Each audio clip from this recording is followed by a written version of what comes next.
Oi, gente, tudo bem? Continuando com o nosso estudo sobre a história do Brasil, vamos falar um pouquinho do primeiro reinado, que durou pelo breve tempo de 1822 a 1831. E o que a gente vai ver hoje? A consolidação da independência do Brasil, porque ela foi declarada, mas ainda tinha algumas coisinhas para acertar. A Guerra da Independência e o reconhecimento internacional foram exemplos disso. Como o Estado brasileiro se formou, o próprio governo de Dom Pedro I, seus autos autoritários e disputas de poder que marcaram esse governo, a economia no primeiro reinado, a Confederação do Equador, que foi um movimento importante, que eu já comentei com você na aula sobre o governo joanino, e a crise do primeiro reinado, que levou à abdicação de Dom Pedro I. Bom, a nossa independência foi uma transição sem abalos, mas com marcas de sangue na maioneta. Essa frase é de um dos maiores historiadores brasileiros, que é o Boris Fausto. Por quê? Vamos pensar. Por que ela teve essas marcas de sangue? Lembra que eu disse na nossa última aula que era um erro falar que nossa independência foi pacífica e não teve luta? Pois é, essas são as marcas de sangue. Ela foi pacífica no Sudeste, mas não no Nordeste e no Sul. Vamos pensar um pouquinho no Nordeste. É a área mais antiga de colonização e tem uma forte presença da elite portuguesa por isso. E as tropas portuguesas resistiram. Mas vocês vão falar, nossa, mas Dom Pedro I não tinha expulsado essas tropas? Sim, do Rio de Janeiro, não do resto do país. Então, Dom Pedro I não tinha exército para isso.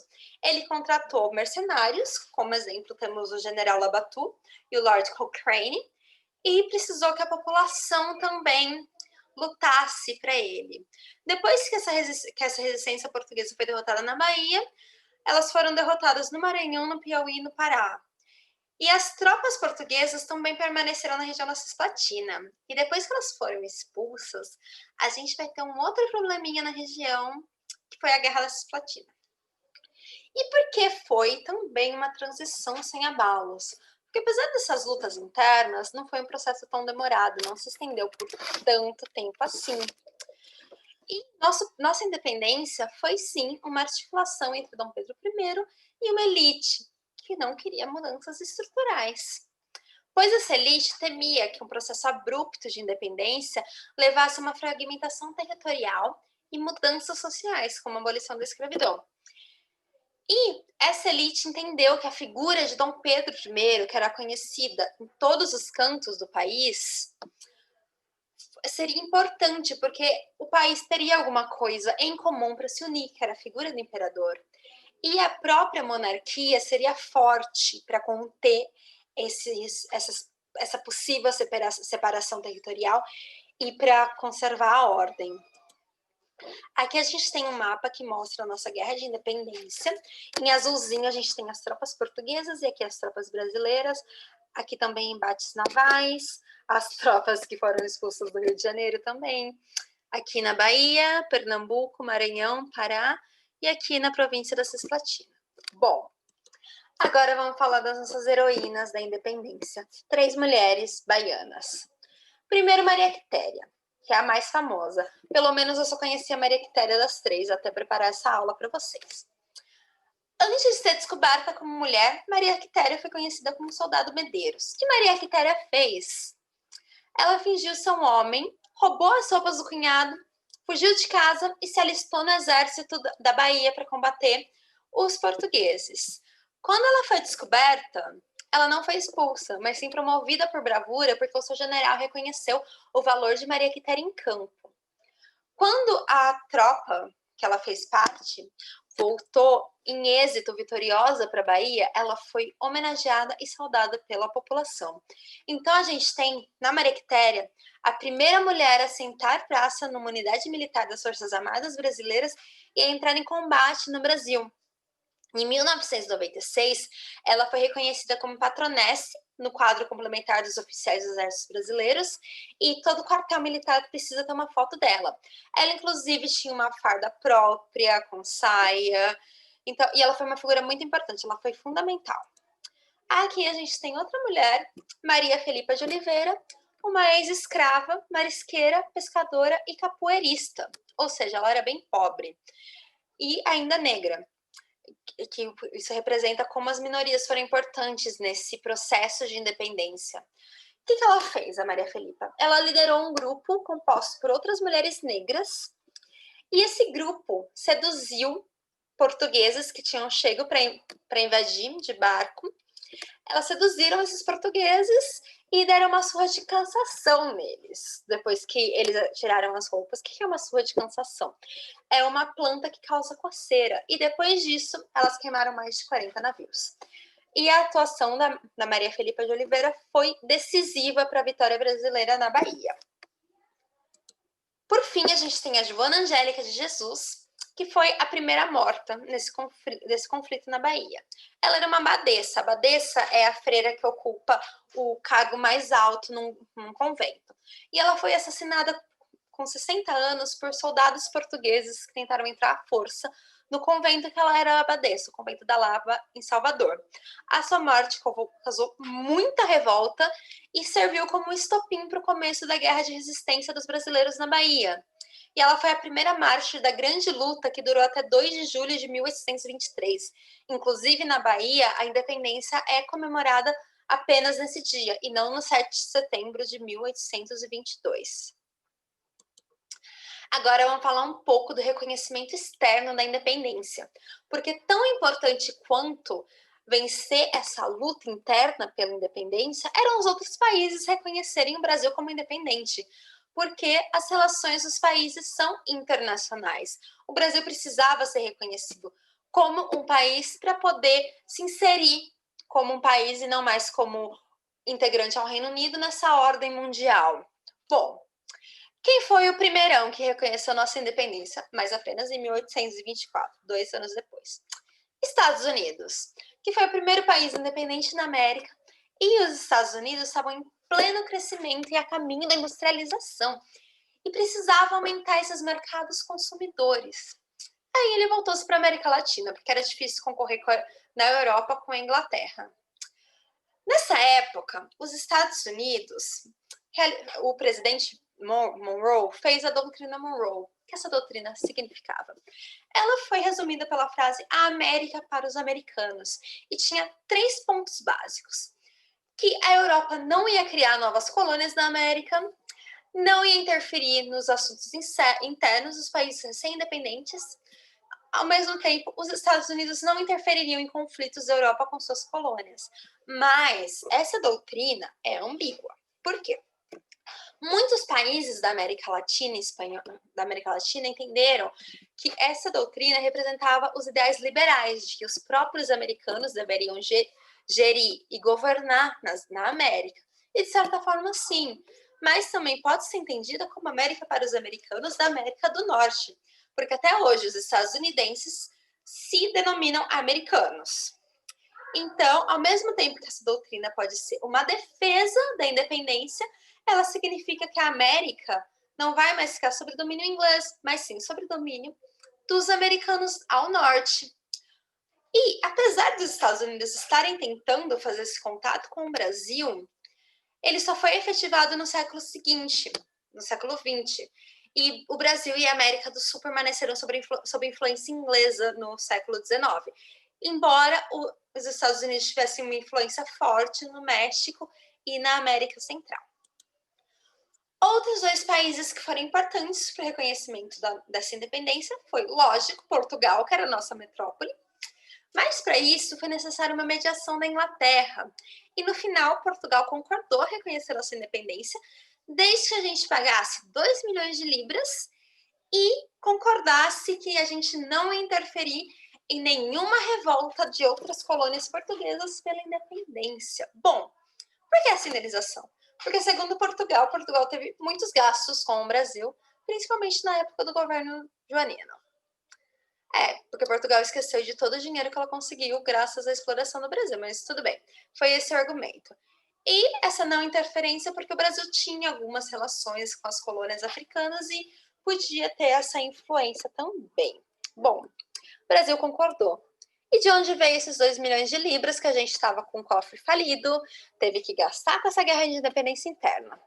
Veio da Inglaterra. E isso originou nosso primeiro empréstimo externo, nossa primeira dívida, a gente já nasceu devendo. E o que a gente pode pensar, um fato engraçado, porque esse valor era o mesmo valor da dívida que Portugal tinha com a Inglaterra. Então a gente transferiu dívida de certa forma, porque o que aconteceu? A gente emprestou 2 milhões de libras da Inglaterra, beleza. Aí a gente deu esses 2 milhões de libras para Portugal. Portugal devolveu esses 2 milhões de libras para a Inglaterra, ficou quite da sua dívida, mas agora a gente tinha essa dívida com a Inglaterra. Críticos de Dom Pedro falaram que ele não tinha que ter pago essa dívida, porque a gente não tinha mais nada com Portugal e para que gastar com isso? Mas Dom Pedro I achava importante isso, porque a partir do reconhecimento de Portugal, que era a nossa antiga metrópole, os outros países também reconheceriam. Bom, Inglaterra reconheceu no ano seguinte. Mas por que essa Inglaterra era super interessada na nossa independência para fazer mais comércio e tudo mais? Porque, vocês sabem, a Inglaterra e Portugal são aliadas antigas, então, se a Inglaterra se posicionasse contra Portugal, isso estremeceria a relação dos dois. Então, por isso a Inglaterra se esforçou para que Portugal se aceitasse. Portugal aceitou, mas a Inglaterra aproveitou para também fazer umas exigências.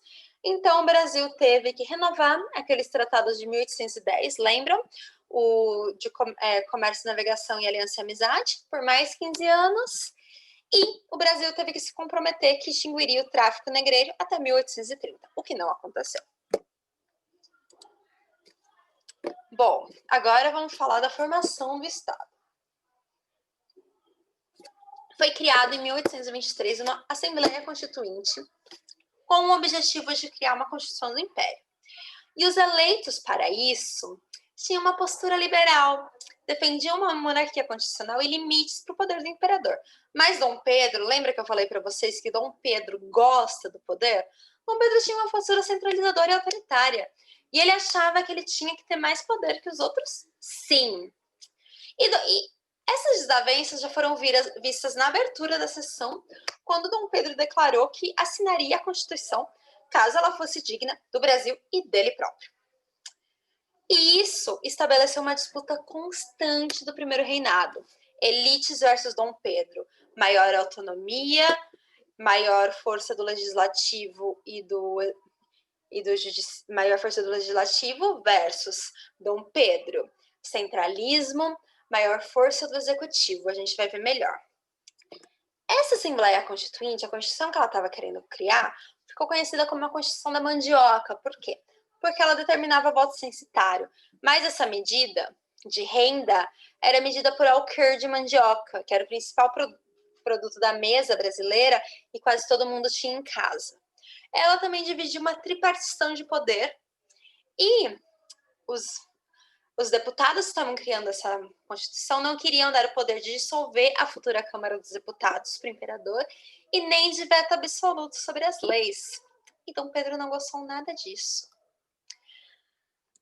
Bom, aqui só uma exemplificação de quais são os 3 poderes, bem básica, vocês vão ver isso melhor com o Tiago de Filosofia. Legislativo é quem elabora as leis, judiciário é quem aplica e executivo é quem dá ordem, dá concretude às leis, administra efetivamente o Brasil.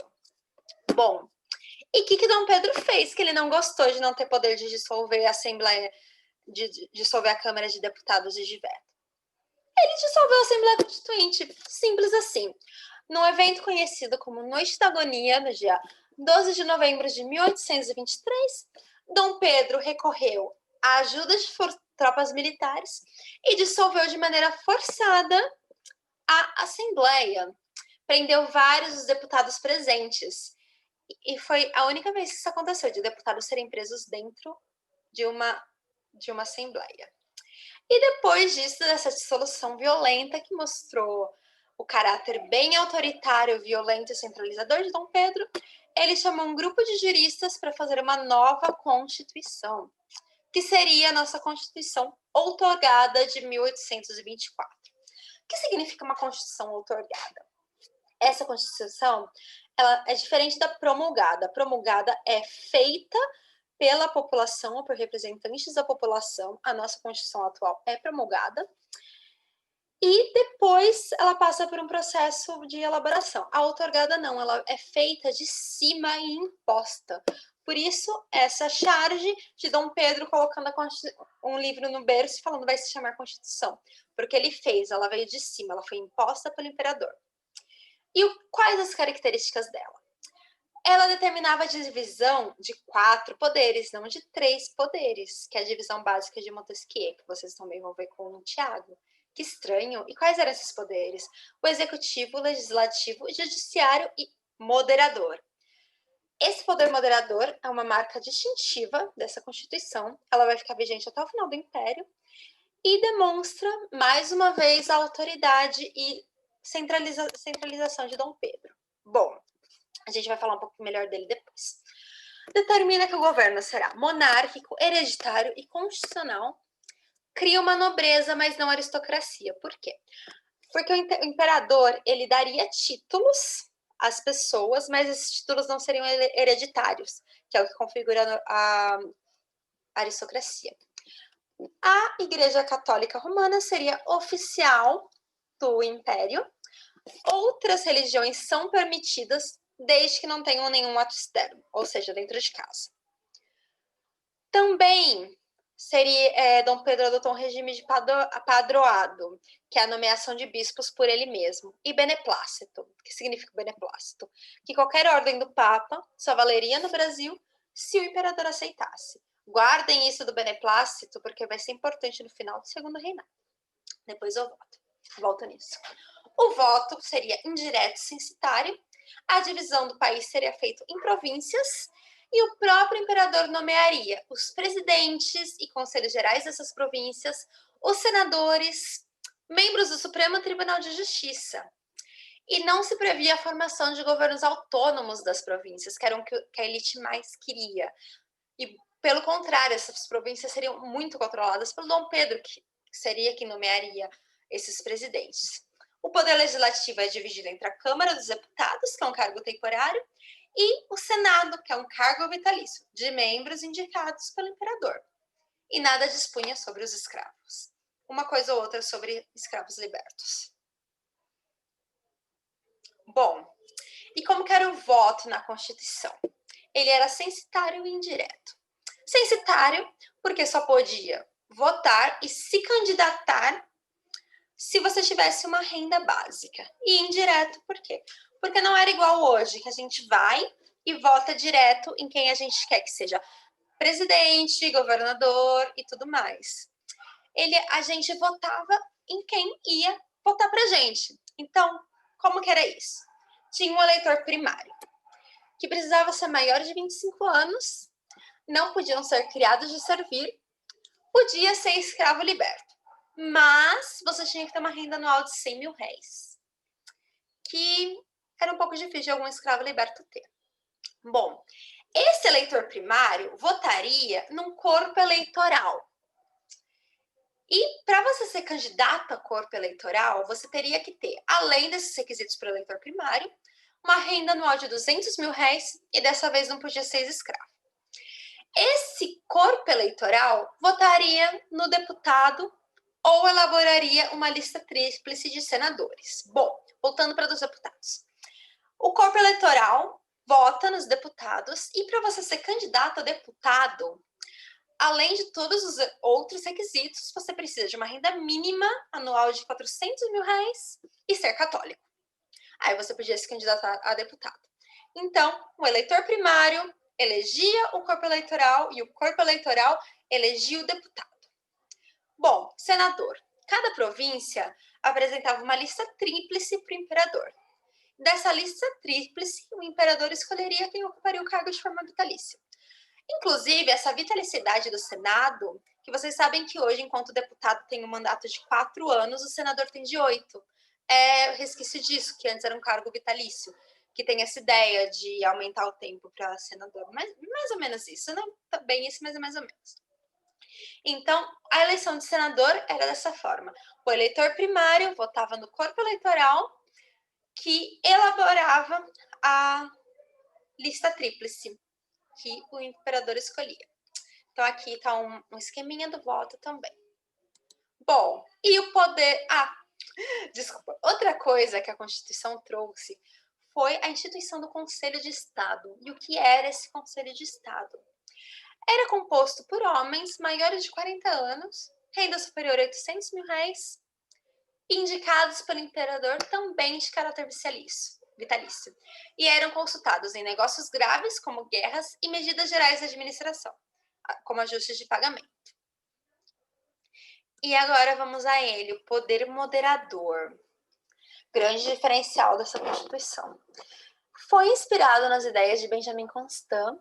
Benjamin Constant defendia um poder neutro, que situava-se entre e acima dos demais, para garantir que esses outros poderes cuidariam da real vontade do povo.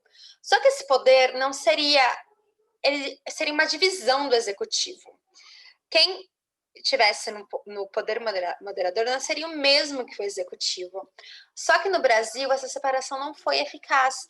Então, tanto o poder executivo quanto o moderador ficaram nas mãos de Dom Pedro, o que resultou num acúmulo gigantesco do imperador, de poder na mão do imperador, e permitia o controle dos outros 3 poderes na mão do imperador. Por isso dessa charge do poder moderador massacrando os outros poderes.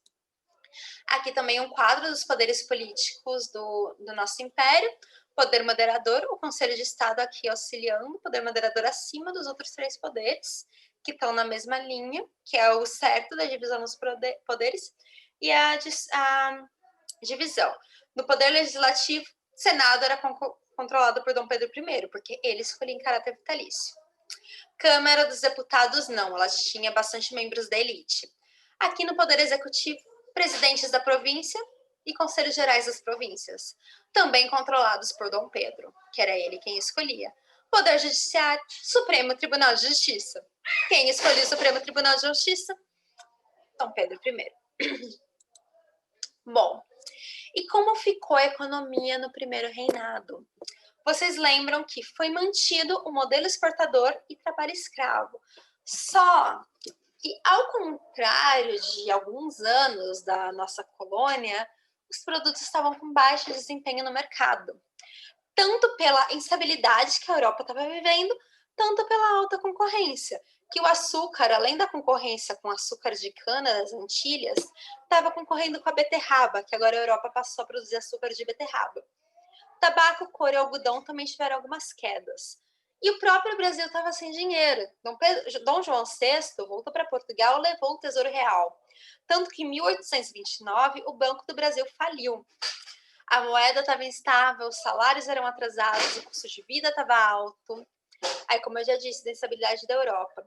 O Brasil teve que emprestar frequente dos ingleses para manter a economia um pouco mais estável. E não tinha como a gente desenvolver nenhuma indústria, porque a gente importava tudo dos governos dos ingleses.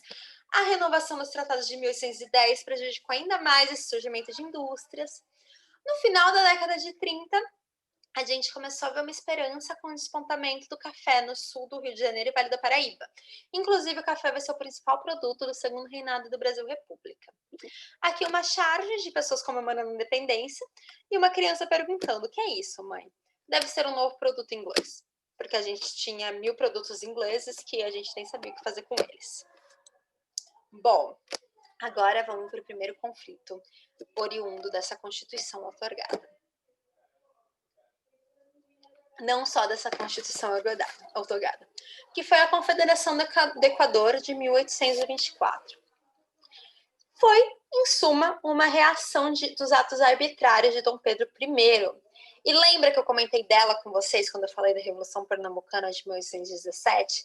Ela pode ser considerada como uma continuação, porque a situação no Nordeste, em Pernambuco, não mudou nada, só agravava. E o estopim dessa confederação foi a nomeação por Dom Pedro I de Francisco Paes Barreto para presidente de província. E o pessoal de Pernambuco não aceitou, não queriam que esse cara fosse presidente de província. Então a população formou uma junta federativa presidida por Paes de Andrade, e essa junta federativa chamou os estados do Norte e Nordeste para se reunirem a eles numa república federativa e romperem com o governo de Rio de Janeiro. E essa república seria, essas ideias republicanas separativas, essa república seria mais autônoma.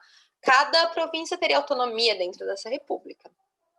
E chamou Confederação do Equador porque os estados estavam perto da linha do Equador, os estados que participariam de lá, que eram aqui, Ceará, Rio Grande do Norte, Paraíba e Pernambuco. A linha do Equador, desculpa, Lívia e Lucas, se eu estiver errada, mas eu acho que fica aqui, mais ou menos.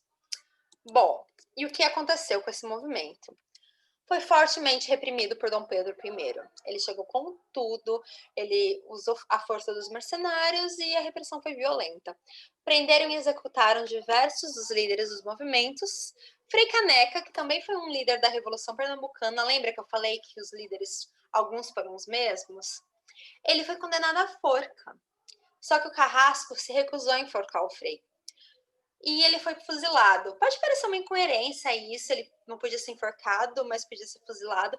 Mas é que a ideia de fuzilamento você usa para quem matou não se sentir culpado, porque como ele foi fuzilado, você não sabe quem matou, ao contrário do Carrasco, da forca, porque você sabe quem puxa a forca.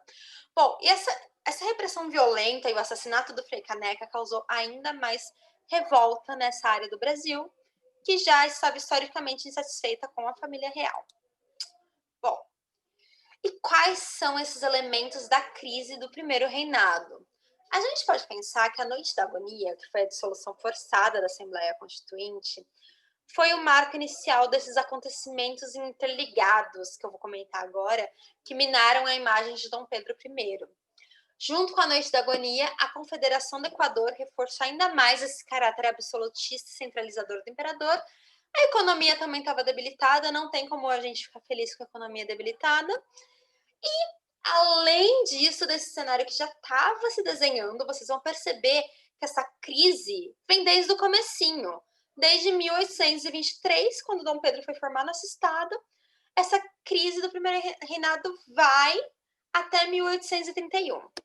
Bom, depois disso a gente vai ver a Guerra da Cisplatina, o conflito com a sucessão portuguesa, o cenário interno, o assassinato de Líbero Badaró e o evento da Noite das Garrafadas, que foi o ápice dessa crise. Bom, vamos lá, gente. O que foi a Guerra da Cisplatina? Lembra da Cisplatina, região anexada por Dom João VI, que depois da expulsão dos portugueses conclamou uma guerra de independência? Queriam ficar livres do Brasil. Essa região possuía diferenças linguísticas e culturais, então não fazia sentido para eles serem parte do Brasil, porque eles nunca tiveram nenhuma ligação histórica com o nosso território, inclusive eles falavam espanhol. Por que eu vou fazer parte de um país que fala português? E ela queria ser anexada às Províncias Unidas do Prata, atual Argentina, que a Províncias Unidas do Prata ajudaram a Cisplatina numa guerra contra o Brasil. Dom Pedro também agiu violentamente, fez recrutamento forçado militar, teve enormes gastos, foi uma guerra altamente impopular. Tipo, para que você vai gastar dinheiro com isso, imperador? Que a gente já tá com um monte de dívida, dá independência para eles. E só acabou, que durou 3 anos, quando a Inglaterra se tornou mediadora. E o que foi resolvido? A Cisplatina não ia ser nem do Brasil, nem das Províncias Unidas do Prata. Virou um país próprio, hoje o Uruguai, na época a República Oriental do Uruguai. E o que foi a sucessão ao trono português? Em 1826, Dom João VI morreu. E Dom Pedro I era herdeiro de Dom João. E qual era a ideia de Dom João VI? Dom Pedro I aceitar a coroa portuguesa e unificar novamente as duas coroas. Mas a elite não queria isso. Para que voltasse ao Reino Unido se a gente já era um país independente? Então, a elite não queria que Dom Pedro aceitasse. Dom Pedro não aceitou. Ele renunciou ao trono em favor de sua filha Maria da Glória com 7 anos. E qual foi a resolução de Dom Pedro? O seu irmão seria tutor da Maria da Glória até que ela se tornasse maior de idade. Inclusive, o tio ia casar com a sobrinha, porque isso era normal nas monarquias da época. E os dois reinariam juntos. Mas não foi o que aconteceu.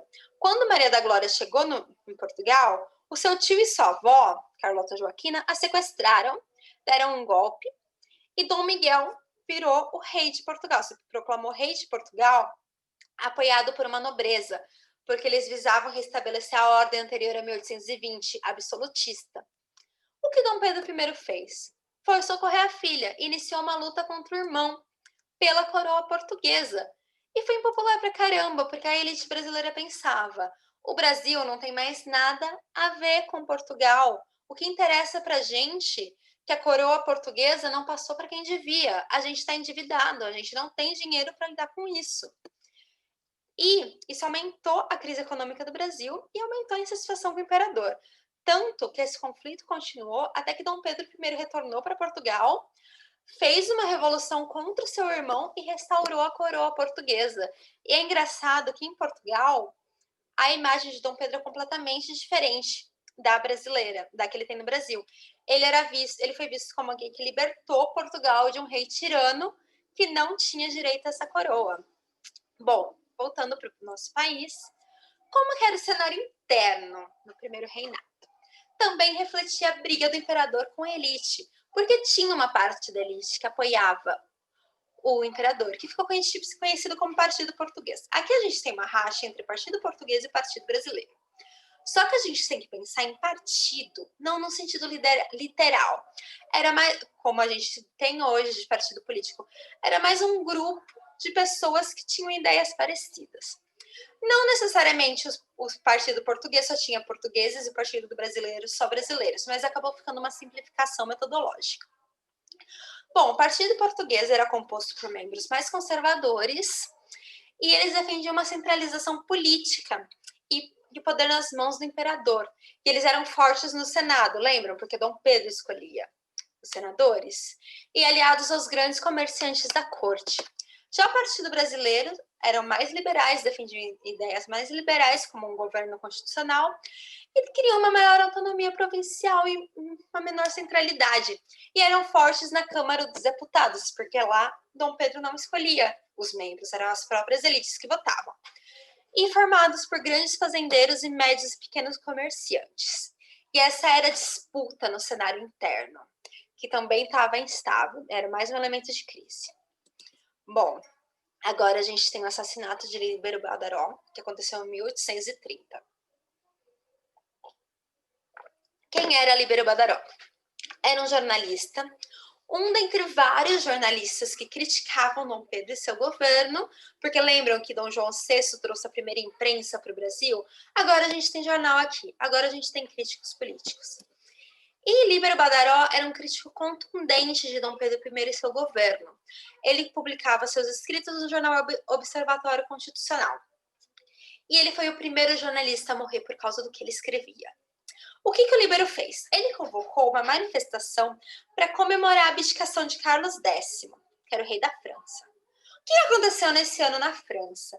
Teve uma onda de revoluções, em 1830, que fez com que o rei Carlos X, o último rei da dinastia Bourbon, abdicasse. Essas revoluções criaram uma onda de revoluções liberais pela Europa, e essas ideias liberais ressoaram no Brasil, que a gente tinha um governo que, apesar de liberal, com um imperador bem absolutista, bem centralizador. Então, Líbero Badaró chamou o povo a comemorar essa queda desse rei absolutista, o último rei da Casa de Bourbon. Mas ele foi assassinado antes que essa comemoração acontecesse.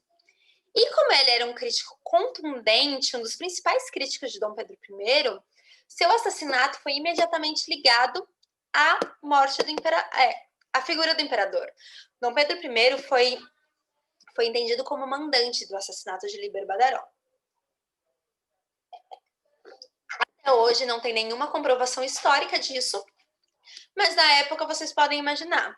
A imagem do imperador já estava manchada, o Líbero era um crítico, foi assassinado por causa de uma comemoração pela abdicação de um rei absolutista, então na época foi mais um elemento na fogueira para piorar ainda mais a imagem de Dom Pedro I. Por fim, a Noite das Garrafadas, em 1831, que é uma série de eventos que aconteceram em março desse ano, entre 11 e 16 de março. E foi nesse momento que um confronto político entre portugueses e brasileiros virou físico. O que aconteceu? O imperador tinha ido para Minas Gerais. Os portugueses marcaram uma comemoração do retorno do imperador para o Rio de Janeiro, que isso acontecia. Só que os brasileiros se reuniram numa praça próxima para protestar, e eles começaram a atacar os portugueses. Os portugueses voltaram para suas casas e começaram a atacar garrafa nos manifestantes. E o evento foi até que precisou de recorrer à milícia para separar, foi bem feio. E depois disso, Dom Pedro já estava muito manchado com a elite brasileira. E o que ele tentou fazer? Em março de 1831, ele tentou fazer as pazes com essa elite e nomeou um ministério liberal composto por brasileiros. Mas não deu certo. Então, já em 5 de abril, ele desfez esse ministério e formou o Ministério dos Marqueses, composto por apoiadores dele. O povo não gostou, manifestantes exigiram a volta do antigo ministério, seus opositores pressionaram pela abdicação e Dom Pedro I fez o que na época não se imaginava que ele fosse fazer. Abriu mão do seu trono em favor do seu filho, Dom Pedro II, na época menor de idade. Bom, Dom Pedro I voltou para cuidar dos assuntos de Portugal e Dom Pedro II ficou aqui como imperador, mas era menor de idade. O que fazer quando o herdeiro fosse menor de idade? A Constituição previa que se instituísse um governo, uma regência provisória, mas não falava com quem. É nesse momento que a elite vai aproveitar para tomar o poder e constituir o Estado à sua maneira, que a gente vai ver na próxima aula. Uma outra coisa interessante é a gente pensar esse dia de abdicação, 7 de abril de 1831, como um complemento do 7 de setembro de 1822, finalizando realmente o nosso processo de independência. Por quê? Porque agora não tem mais chance nenhuma da gente voltar a pertencer a Portugal. Porque Dom Pedro II, diferentemente de Dom Pedro I, está fora da linha sucessória ao trono português. Que depois da sua irmã Maria da Glória, a sucessão portuguesa vai a partir da sua árvore genealógica, a partir do seu filho. Então a gente não tem mais esse perigo de voltar a Portugal. E também pela primeira vez o Brasil vai ser governado por um brasileiro, que Dom Pedro II nasceu no Brasil. Bom, gente, obrigada pela atenção, obrigada por terem ficado até aqui. Na próxima aula a gente vai trabalhar esse período muito instável que foi o período regencial. Até mais!